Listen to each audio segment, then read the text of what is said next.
Now, this is something important, right? Again, as a theory, right, as important factors, I wish to flag this point.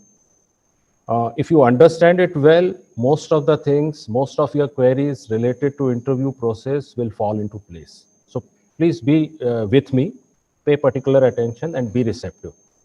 Now, as a student of this age, right, maybe 18, maybe 22, depending upon at what entry level you are going, right, what it is that you have been exposed to in life. I told you the principle, what you have done in past is what you are likely to do in future. So interviewing officer would be interested what you have done in your past.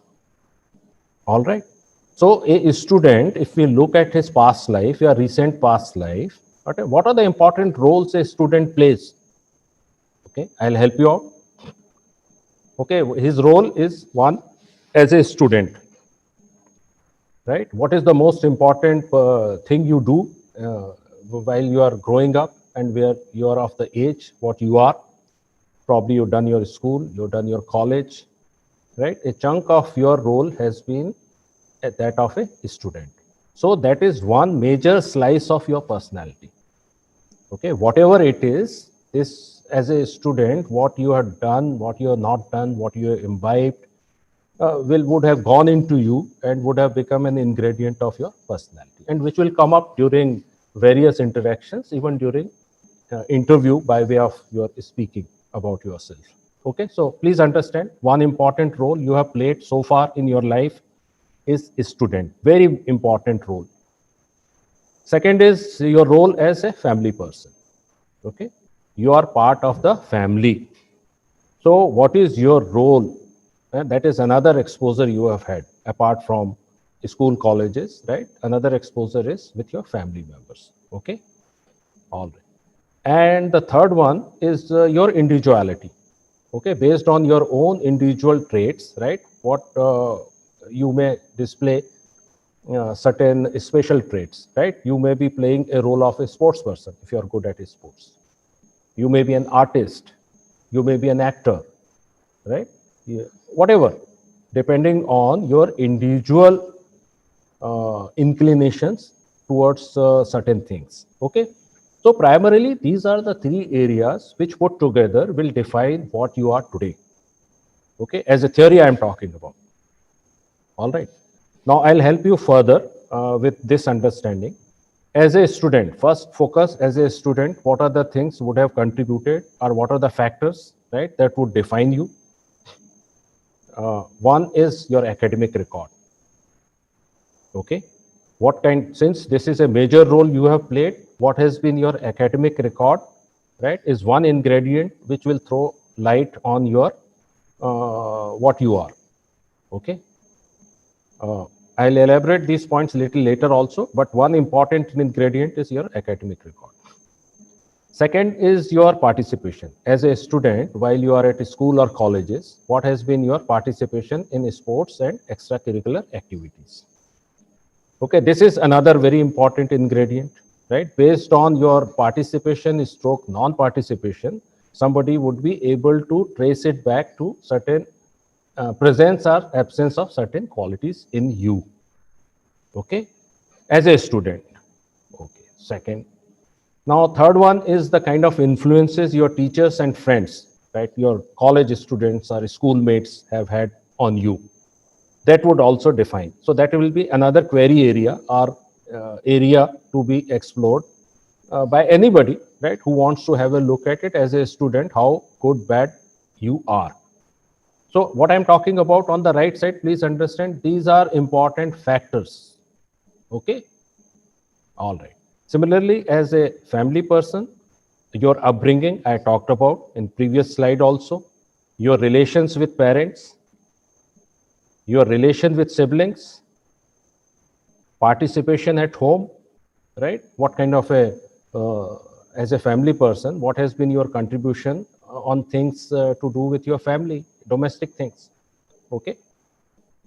Social relations and activity, right? So family is a small social unit, right? If you enlarge this little bit, if you enlarge this social unit, then your neighbors, your colony people, your village, etc. also get included. Okay, so second role. And third, what are the factors which would be relevant if somebody has to peep into this important role of you as an individual? It will be the nature of hobbies and interests you have, okay, and what kind of a time you spend on them, okay, and also whether these hobbies and interests are constructive or destructive in nature. Okay, so these are what I have written onto the right hand side are the factors, right, which will throw a light on your role as a student, as a family person, as an individual. Okay, and this is the subject matter, right, which IO would like to look at. He is looking into your personality, and your personality is constituted by all these, right, as I covered earlier also. So what does he do, right? Now I'm having given you the factors. Now I'm coming inching towards interview process. Okay, so please be with me. What he does, right? He will. His job is interviewing officer is to ask you questions, and based on questions, the responses you give, his job is to assess you. As simple as that. So to assess your role as a student, what he does, he administers something called CIQ, and I am numbering it 1. It is called CIQ 1. Now, what is the full form of CIQ? Yeah, just if you are got pen and pencil, note it down to increase your understanding. You would have heard this term if you have been preparing for interview in whichever way. Okay, CIQ stands for contributory introductory, comprehensive introductory questions. I'll repeat it, comprehensive introductory questions. Now, if you dissect this CIQ, so it is comprehensive because it is encompassing all the factors, right, which have defined your role as a student, okay. Introductory because he asks you as a first go, right? He introduces by way of questions to these factors. So therefore, introductory. If he has got any query on any of these, then he may ask a follow-up question or a probing question. But to begin with, he starts with CIQ, right? So CIQ 1 is all about your role as a student as far as interview process goes, right? Second is that CIQ 2, all that is related your role as a family member, right? That he would be asking based on these factors in terms of CIQ 2. Okay, right? Your social, your group 2 qualities basically, if you remember, social adaptability, cooperation, your sense of responsibility, all that, right? Largely, your role as a family person determines that, and of course, certain your role as a student and your hobbies, etc., may also throw a light on your group 2 qualities. But largely, it is your role as a family person that would define your CIQ 2. And similarly, for your hobbies and interests, he asked a third set of questions, which are called CIQ 3. Okay, right? And having administered all these 3 during the interview process, what he does, right? He draws inferences. He draws inferences. This is his job, right? You should not bother too much how he draws inferences. Some hints here and there I'll give you, but you should concentrate on your role as a candidate, understand the interview process correctly, and prepare accordingly. So that is my aim of deliberation today, and we'll focus on that. Okay, focus less on how he draws inferences. Somewhere I'll give you an insight, right, for better understanding. So he does this, and what he does is, or based on these inferences, he transposes them to OLQs. Okay, OLQs. Like I said, based on the inferences, lot of it will contribute towards your group 2 OLQs. So this is, in theory, how it goes about. Okay, I hope you have followed what I have mentioned because it is important. Okay, now moving further, I'll just quickly cover the process part. Okay, The interview process is what I have mentioned in the slide, right?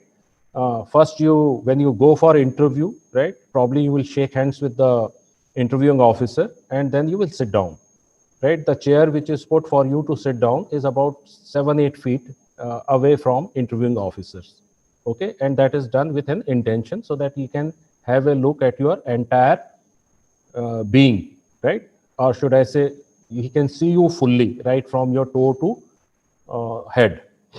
Okay, there is a reason for doing what he does. So first thing is rapport building. First 3-4 minutes, he may ask some very routine kind of a question.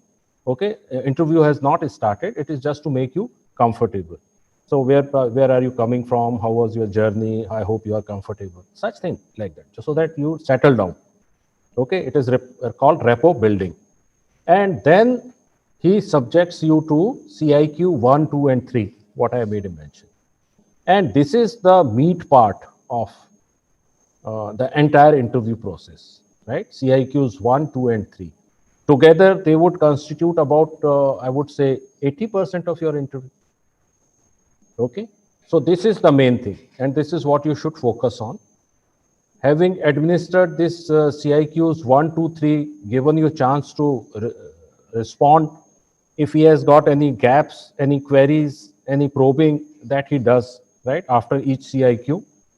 And having finished that, then is the time for him to check your general awareness, for what reason I'll cover later, and about your self-awareness, how self-aware you are. And then he closes the interview. Closing of interview is nothing, but before you say go out of his chamber, he wants to make you comfortable. So he may just ask you routine questions. Again, that is per se not part of the interview. Interview is over for all practical purposes, right? So he may ask, okay, what you plan to do after you go out? Do you have any plans for the evening? And such like very light questions. He may also ask, I have been asking you questions, but is there anything you would like to ask me? It's just a courtesy. Okay, you may say, okay, sir, no, not in particular anything. And then again, you may shake hand with him and you go out. This is the entire interview process, gentlemen. It takes about 40 minutes, right, for an average candidate, right? With few candidates, it may finish as soon as 25 minutes. For others, right, it may carry on even beyond 1 hour. It all depends as to how it goes. But please understand, this is the main part of your interview, right? For your better understanding, giving you a very crude example, right? Rapport building is nothing but like a starter when you go out for a dinner. This is your main course. 3-course dinner you will be served, one after the other, which is the main component of your entire thing. And once you're finished, then general awareness, self-awareness is something like a dessert, okay? Just 3-4 minutes spent on each, okay? But major part is this CIQ, and then like I told you, closing of interview, and you go out, okay?